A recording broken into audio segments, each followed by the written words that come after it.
A virgindade de Maria, narrativa criada pela Igreja Católica, é sustentada ainda hoje. Ramatiz desfaz esse mito na obra Fisiologia da Alma. O que você tem a dizer? Ainda bem que é você. O que eu tenho a dizer é que as únicas informações que a gente tem do ponto de vista de texto sobre esse assunto estão fundamentalmente calçadas nos evangelhos.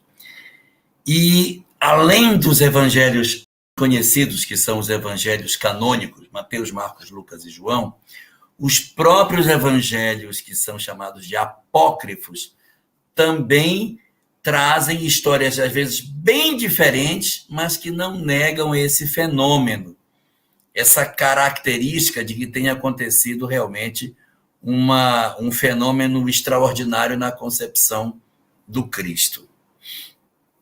Então, assim, a gente, quando pega o Evangelho de Lucas, de Mateus, pega o proto-evangelho de Tiago, ou outros que narram a sua trajetória, o proto-evangelho de Tiago, ele é um evangelho que ele termina quando deveria começar. Quando Jesus nasce, ele acaba. Então, ele se prende muito à história de Maria, de seus pais, sua gravidez, seu parto. Jesus nasce e acabou.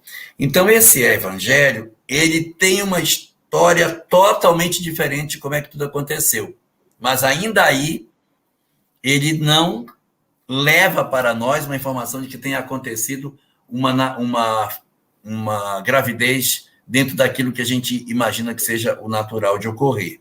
Ao contrário, ele mostra que José era mais velho, tinha 6 filhos e ficou com a tutela de Maria, que era ainda adolescente e tal. Ele entra em muitos detalhes, não assim como Lucas e Mateus, que apenas falam en passant da história. Não, no proto-evangelho ele entra na história e não aparece nada nesse sentido. Então, do ponto de vista dos textos religiosos, nós não temos nenhuma base para dizer, olha, aqui não há nenhuma referência que possa servir de apoio. Se você for procurar os textos evangélicos, não vai achar nada nesse sentido. Elas todas convergem para uma coisa extraordinária em termos de concepção. Vamos encontrar alguns espíritos comentando sobre essa passagem? Sim, vamos. Mas nós temos que pensar na universalidade dos ensinos dos espíritos.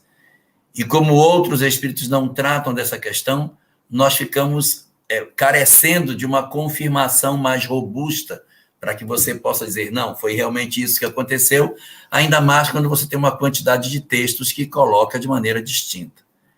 Kardec, no livro A Gênese, coloca um asterisco e põe lá embaixo, assim, numa nota de rodapé, sobre a gravidez de Maria. Nos ocuparemos disso em obra ulterior.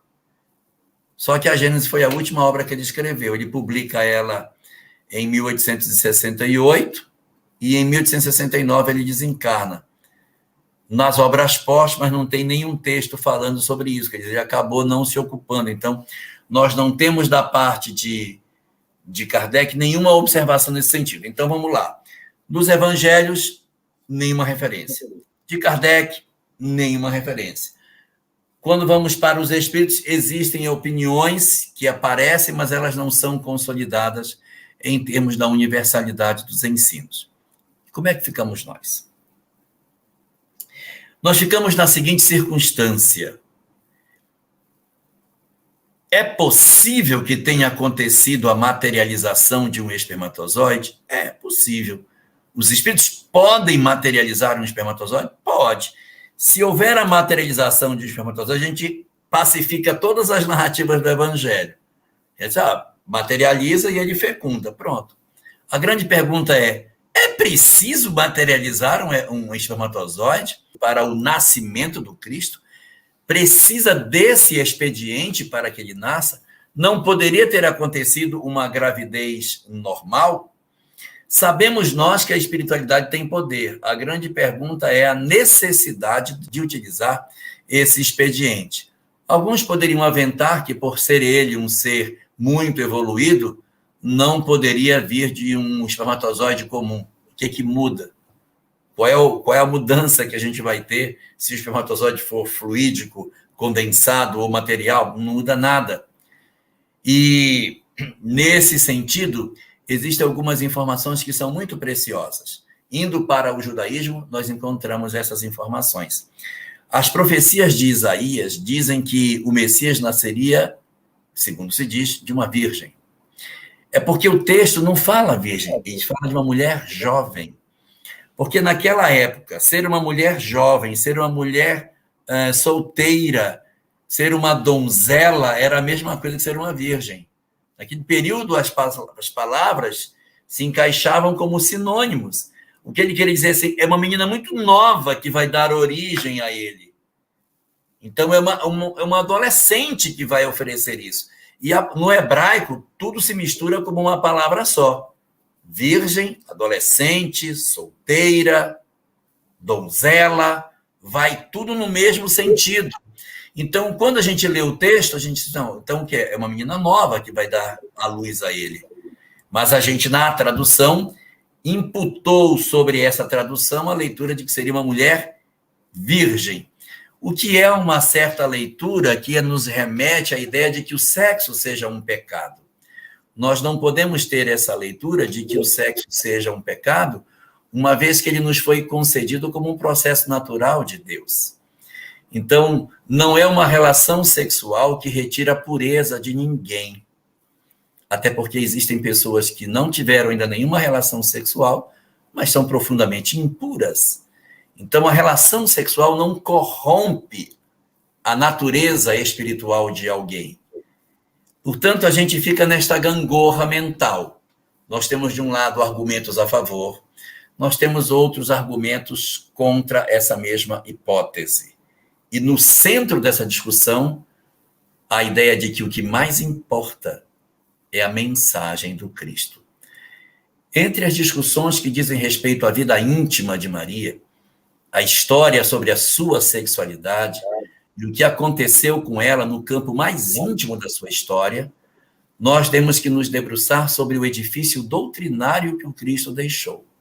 Então, nessas circunstâncias, o mais adequado é a gente estudar para conhecer? Sim, isso é válido, mas a gente não deve considerar que isso deve ser a grande preocupação das nossas vidas, porque o maior objetivo nosso é interpretar o conhecimento do Cristo nas nossas vidas.